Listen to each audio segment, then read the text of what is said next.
And if you played quarterback for the Dallas Cowboys, we likely know you by your first name: Roger, Troy, Tony, Dak.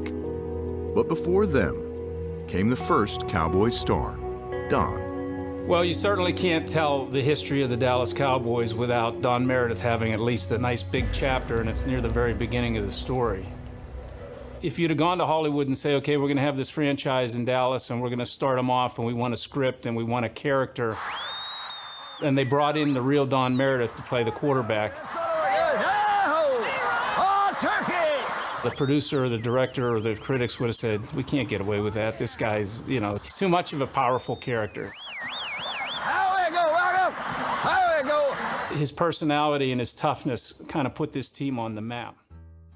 Don just had a charisma about him that just was magnetic. Don Meredith, Roll 3, Jeff and Hazel's baby boy out of Mount Vernon, Texas, riding 12 jumps to midnight. Take a deep seat, cowboy, you got a long ride. He had a lot of self-confidence. Also, he had just gorgeous eyes, and he was ruggedly good-looking. He was a churchgoer, but he was also kind of a little bit of a bad boy, too. So, I don't know, he's just a Texan. There were only two ways to go down there in East Texas if you had all that personality. He wasn't gonna sit out on the farm and chase cows around. He was gonna do something to get attention. I think he thought he was gonna be a preacher till he went off to college, and then, he wasn't preacher material. A reporter asked him one time why he went to SMU, and he just said, close to home and easy to spell. And then, to put the cork in the bottle, Meredith popped a touchdown pass to Bud Jones. The Ponies never lost the passing touch of dashing Donald Meredith, and here he is in action again. A most amazing fellow. In 1960, Meredith became the Cowboys' first quarterback. Don Meredith, the quarterback the Cowboys are counting on for future success. But he wasn't his new head coach's first choice. In the Cowboys' first 2 seasons, Meredith only started 5 times. The team lost 20 games. I thought here I was, your basic all-American quarterback coming in, and I thought I should be playing. I had some really second thoughts about, is this what I want to do? The important thing, as you know, in attacking defenses is the character. They were just so different. I don't want to say they didn't like each other, but I don't think they liked each other all that much. We can go ahead and treat it just like a Frisco. They were opposite. Coach Landry was rather stiff and analytical, and Don was just the opposite of that. He was outgoing. He loved attention. Where are you going to stick it? Riding my yin-yang? Don and I were much different. Our personalities were different, and I always liked Don and I always feel warm for him today. Now, I don't know whether he feels the same about me today, but Thank you. he had a different outlook in football. He enjoyed football. He wanted to have a good time doing it. Don could do anything. In today's game, the way you spread people all over the field, Don would be a Hall of Fame quarterback. But as far as toughness was concerned, he was the toughest guy I've ever seen. He had to be tough because we had a very poor football team in his early stages, and he got beat up a lot. What happened? The old man almost killed him.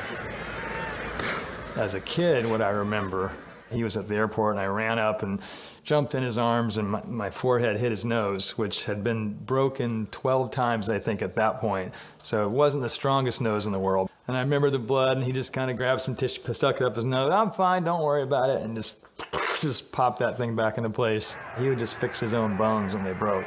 He played half a game against the Redskins with a rib, stuck through his lung. He just got beat up all the time. It's hard to breathe when you have a broken rib, and he played with it. I remember it well. It was a red right formation, and he threw the ball about a 60-yard pass in the air to Hayes for a touchdown. And then later on in the game, we had to have a drive at the end when he was really hurting. With 59 seconds left, backed up on his own goal line, Meredith led the Cowboys down the field on a game-winning drive. With 15 seconds remaining, Danny Villanueva kicks the decisive field goal. his teammates knew it. Everybody knew what he was playing with, and I think that just created more and more love for him. As much as he loved them, they thought he walked in water. He was the leader, no question about it. The physical pain Meredith dealt with during the Cowboys' early years would be far easier to endure than the mental and emotional pain that followed. You can play with a lot of pain. That'll never get me out of the game unless it's something that's so severe you can't play. Emotionally, mentally, is where it gets you. When you can't emotionally get yourself geared for a game and mentally you can't concentrate and prepare yourself to do your job, get out. You know, the quarterback takes the brunt of the problem, so those early years were really tough years. But Don he hung in there, never blamed anybody. I mean, he never complained. He was just a tough, hard-nosed quarterback. The Cowboys didn't have a winning season in their first 6 years as a team, but Don Meredith was a rising star. Scrambling Don Meredith and Buddy Dial combined in sensational style to ice the game. He truly was a guy that the country kind of focused in on as a football player. Way to go, Dennis. Way to go. You hang in there. The more popular the team became, the more Don became out in front, and he was the perfect guy for that. You guys want some close-ups?